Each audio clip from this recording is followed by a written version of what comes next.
20 years of excellence. Sun International Institute of Tourism and Management. రండమ్మా coffee తాదు కానీ కూర్చోండమ్మా.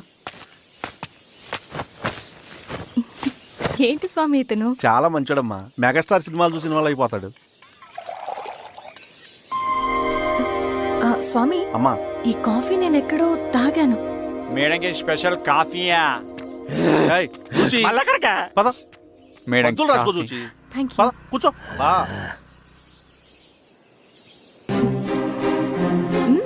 Coffee బాగుంది. ఎవరు చేశారు? మా రవణ పెట్టాడమ్మా. రవి? ఎవరు రమ్మన? రవణ మేడం పిలుస్తున్నారు.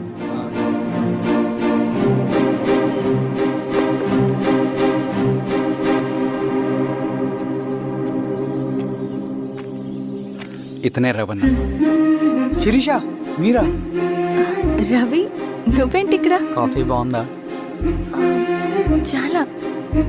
అది కాదు రవి, నువ్వు ఇక్కడ?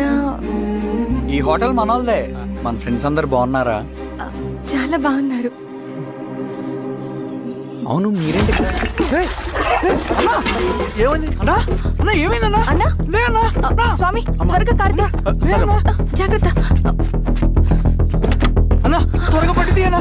అన్నా త్వరగా పోనీ.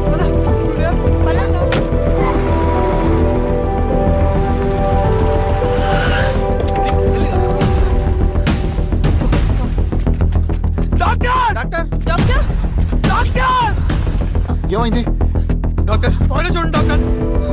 లోపల తీసుకురండి.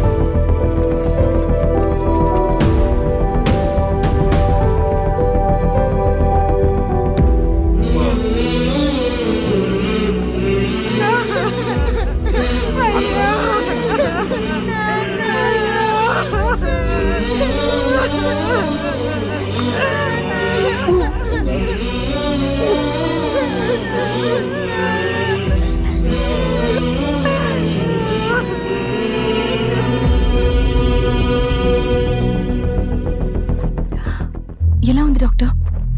డాక్టర్ చనిపోయాడమ్మా.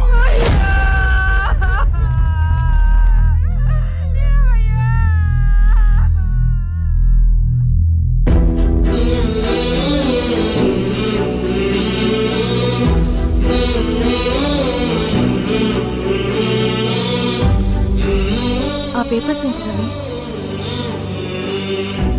అతని భూమికి సంబంధించిన పేపర్స్. ఒక సంవత్సరం నుంచి ఈ పేపర్స్ పట్టుకుని ప్రతిరోజు ఎంఆర్ ఆఫీస్ చుట్టూ తిరిగేవాడు. భూమిని తాకట్టు పెట్టి అప్పు తీసుకున్న పాపానికి టైంకి వడ్డీ కట్టలేదని అప్పిచ్చిన ఆ దొర ఎంఆర్ఓ ఆఫీస్లో లంచం ఇచ్చి భూమిని తన పేరు మీద రాయించుకున్నాడు. ఈ ఎంఆర్ఓ ఆఫీస్లో ఎవరు నిజాయితీగా పనిచేయట్లేదండి. చెట్టు కట్టి నరకాలు ఒక్కొక్కడిని. నరికేయడం ఏంటి రవి? నువ్వు కాగితం మీద ఒక బొమ్మ గీస్తావు, ఒక చోట సరిగ్గా రాదు, ఏం చేస్తావు? ఎరేజర్తో సరిచేస్తావా లేకుంటే ఆ పేపర్ని చింపేస్తావా? మరి మనుషుల విషయంలో ఎందుకు రాదు ఆ ఆలోచన? తప్పు చేసిన ప్రతి ఒక్కరిని నరుక్కుంటూ పోతే చివరికి మిగిలేది మనుషులు కాదు, శవాలు.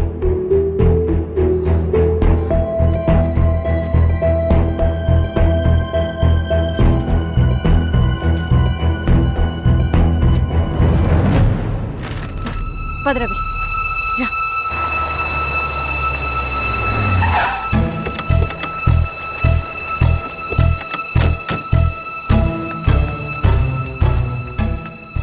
పానుకోటి నర్సరీ ల్యాండ్ ఎవరు చూస్తున్నారు? మీరెవరు? ఇదిగోండి అప్లికేషన్. ఇది డిస్ప్యూట్ ల్యాండ్, ఎవడేం చేయలేడు. నీ నిర్లక్ష్యం, నీ లెక్కలేనితనం వల్ల ఒక నిండు ప్రాణం పోయింది. ఒక కుటుంబమే రోడ్డు మీద పడింది తెలుసా? ఏంటో మా గొడవ?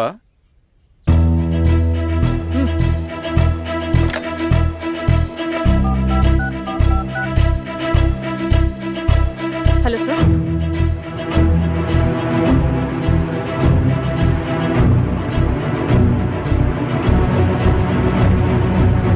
Okay sir.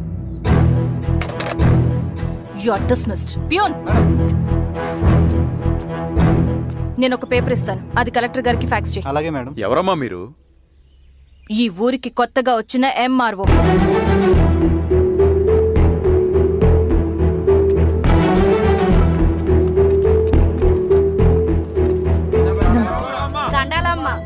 మీ పరిస్థితులు నాకు తెలుసు. పని చేస్తేనే మీకు పూట గడుస్తుంది. పనులు మానుకుని మీరు ఈ ఆఫీస్ చుట్టూ తిరగాల్సిన అవసరం లేదు. మరి ఎట్టాగమ్మా? నేనే మీ ఊరొస్తాను. ఆ రోజు అరగంట వీలు చూసుకుంటే చాలు, మీ పని పూర్తయిపోతుంది. దండాలమ్మా.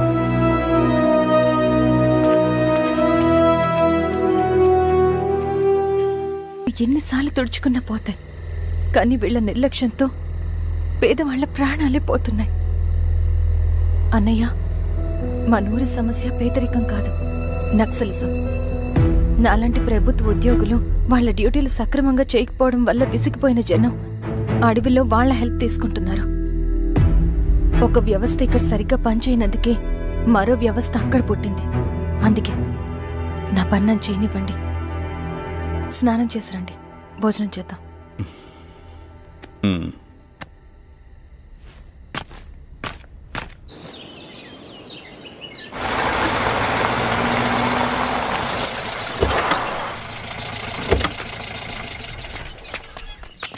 నమస్కారం అమ్మా. నమస్తే. ఇలా రండి. మీ ఊరు నుంచి కొందరు ఎంఆర్ఓ ఆఫీస్లో అప్లికేషన్స్ ఇచ్చారు. తను వాళ్ళ పేర్లు చెప్తారు, వాళ్ళని పిలవండి. అలాగే మేడం. వెళ్ళండి. Madam, coffee. నువ్వెప్పుడు వచ్చావు రవి? మీరు గంటకోసారి కాఫీ కావాలంటారు కదా, మాటి మాటికి వెళ్ళి రావడం ఎందుకని వచ్చేసా.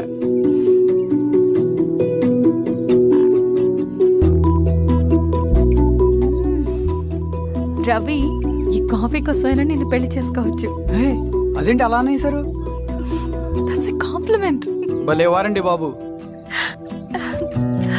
దండాలమ్మా. నమస్తే. ఇలా ఇవ్వండి. చెప్పండి, మీ సమస్యలేంటో. పేరు తలుపుల వీరాంజనేయులు. ఉన్నది 3 ఎకరాల పొలం. చెన్నుపాటి ధనుంజయరావు అనే మహానుభావుడు అందులో 2.5 ఎకరాల భూమిని తన పేరు మీద రాయించుకున్నాడు. అడిగితే నీ దిక్కున్న చోటు చెప్పుకోమన్నాడు. దిక్కులేనాడు కాబట్టి 1/2 ఎకరం భూమి మీదే పెద్ద కుటుంబాన్ని నెట్టుకొస్తున్నాడు. అవునమ్మగారు, ఆ పొలం ఎలాగైనా తిరిగిపించేయండి అమ్మగారు. ఆ పొలం కోసం 3 సంవత్సరాల నుంచి తిరుగుతున్నాను అమ్మగారు. వీరబాబు, వీళ్ళందరి దగ్గర కలెక్ట్ చేసుకో. మేడం, దాదాపుగా ఇక్కడ ఉన్న వాళ్ళందరి పరిస్థితులు ఇవే. వీళ్ళ సమస్యలు పరిష్కారం కావాలంటే మాట్లాడాల్సింది వీళ్ళతో కాదు మేడం, మన ఊరి పెద్ద మనుషులతో. ఆహా.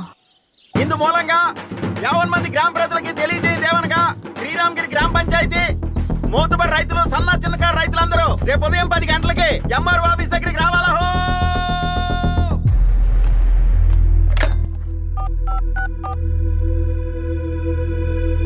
హలో, ఎవరు? నమస్తే బాబాయ్, నేను ఈశ్వర్ రెడ్డి. ఈశ్వరా, ఎలా ఉన్నావు? బాగున్నా. చెప్పు. బాబాయ్, శిరీష్ ఎంఆర్ ఆఫీస్లో భూ సమస్యల గురించి రేపు మీటింగ్ ఏర్పాటు చేసింది. ఈ విషయం మన వాళ్ళంతా ఎలా తీసుకుంటారో అర్థం కావట్లేదు. అందుకనే మీకు ఫోన్ చేశాను. శిరీష్ చెప్పింది చేయండి, అదే మనకి కలిసి వస్తుంది. సరే బాబాయ్, ఉంటాను.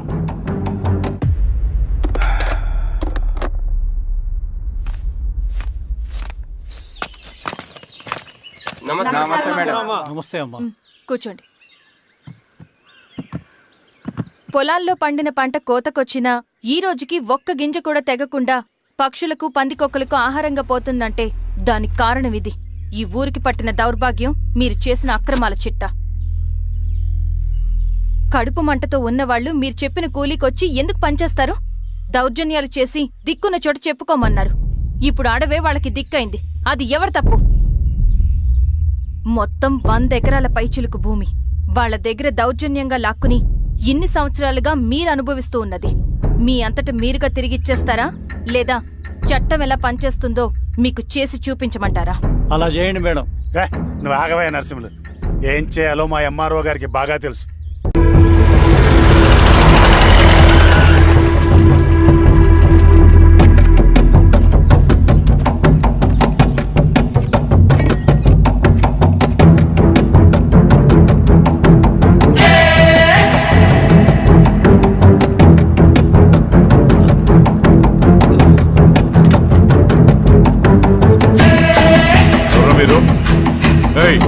ఏంట్రా అది?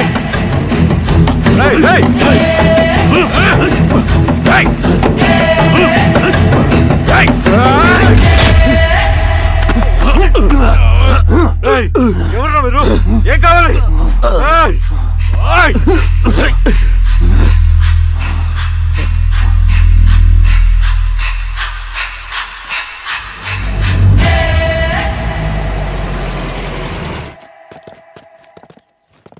సార్ మన పోలీస్ టీం అడవంతా జల్లెడ పడుతున్నారు sir. You don't worry sir. చూడు ఇన్స్పెక్టర్, సాయంత్రంలో ఈశ్వరయ్య ఇంట్లో ఉండాలా. వాడికి ఏమైనా అయితే మీ డిపార్ట్మెంట్ లో ఏ ఒక్కడిని విడిచిపెట్టను నేను. అమ్మా, వాణ్ణి కలవటానికి వచ్చాను నేను. ఇంతలో ఇలా జరిగిపోయింది. నువ్వు ధైర్యంగా ఉండమ్మా. సార్ ఈ కంప్లైంట్ మేడం సైన్. ఇదిగో దీని మీద సంతకం పెట్టమ్మా.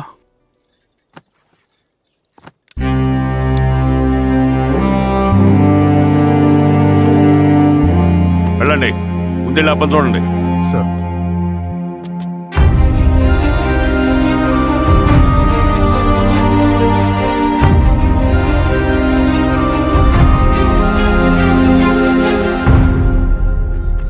అయ్యా అయ్యా అయ్యా, మన పొలంలో అయ్యా. ఏమైందిరా? ఈశ్వర్య ఈశ్వర్య ఆ. శవం శవం శవం. చెన్నారెడ్డి, పద, పద, పద, పద.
అలాగే సార్.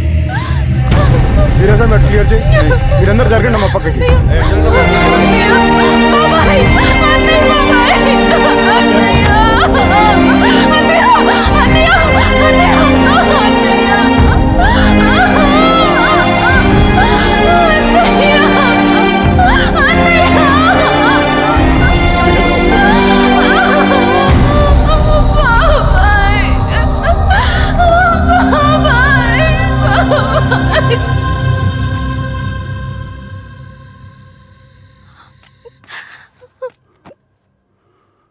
ఊరుకో అమ్మా, ఊరుకో.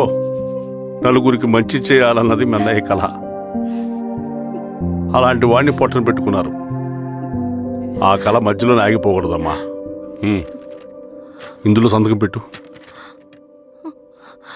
బాబాయ్, మీ అన్నయ్య ఆత్మ శాంతించాలంటే నువ్వు ఈ పని చేయక తప్పదమ్మా. కానీ బాబాయ్, నేను ఈ పరిస్థితుల్లో. అమ్మా, పరిస్థితులు చక్కబడాలంటే మనం పవర్లో ఉండాలి. ఇదిగో నువ్వు పెట్టిన ఆ ఒక్క సంతకం చాలా మంది జీవితాలు మార్చింది. నువ్వు పెట్టబోయే ఈ సంతకం ప్రజాస్వామ్యాన్ని బతికిస్తుంది. పెట్టమ్మా.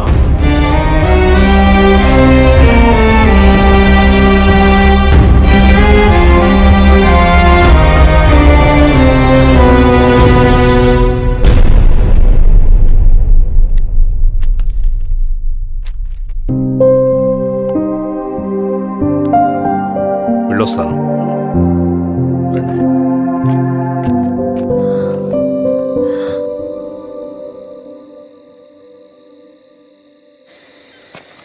లాల్ సలాం కామ్రేడ్. లాల్ సలాం. పినపాక మండలం జెడ్పీటీసీ అభ్యర్థిగా సురేషారెడ్డి. రవిని పిలిపించు. లాల్ సలాం కామ్రేడ్. లాల్ సలాం. ఎంఆర్ఓ శిరీష ఈ ఎలక్షన్ నుంచి తప్పుకోవాలి. ఏం చేయమంటావు అన్నా? శిరీషాని ప్రజాకోర్టులో హాజరుపరచాలి. అది నువ్వే చేయాలి. అన్నా ఎక్కడికి పోతున్నాం మనం? సమసమాజ స్థాపన వైపుకు, బలహీనుని బానిసగా మార్చి దోచుకోవాలనుకునే బలవంతుడి గుండెలు చీల్చే వైపుకు, అభయం ఇచ్చే ఎర్ర జెండా నీడ వైపుకు. రవి, అందుకే ఎలక్షన్ జరగకూడదు. గెలిస్తే మనమే గెలవాలి. డబ్బు, కులం, రాజకీయ కండబలం, సానుభూతి ఓట్లు గాని గెలవకూడదు. ఈశ్వర్రెడ్డి హత్య జరిగింది కాబట్టి ఈసారి శిరీషకి హై సెక్యూరిటీ ఉంటుంది. జాగ్రత్తగా డీల్ చేయి.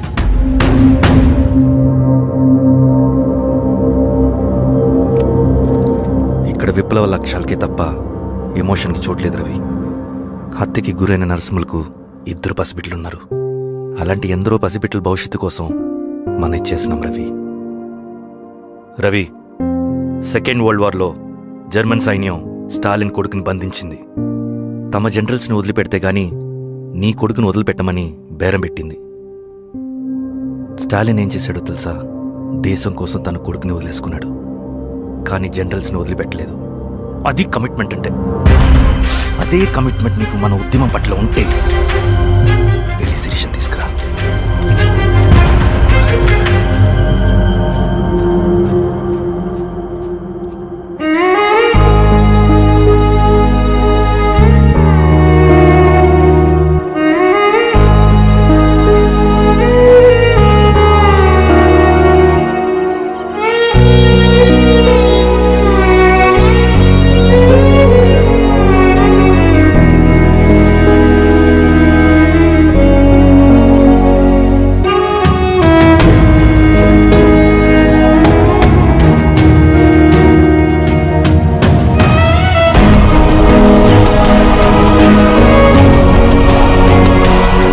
అదే కమిట్మెంట్ నీకు మన ఉద్యమం పట్ల ఉంటే వెళ్ళి శిరీష తీసుకురా.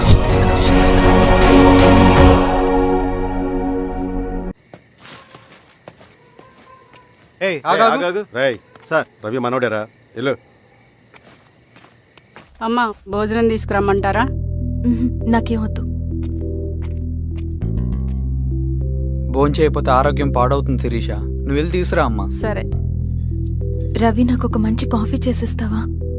తలనొప్పిగా ఉంది. చేసిస్తా కానీ తర్వాత నువ్వు భోజనం చేయాలి.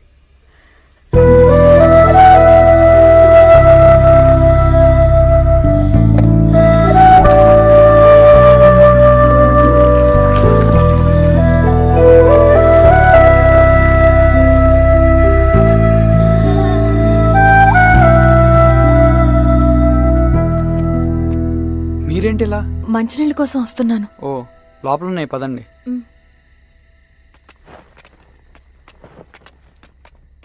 ఇదిగోండి మంచినీళ్ళు.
ఏమైంది సార్? సార్ ఏమైంది సార్? సార్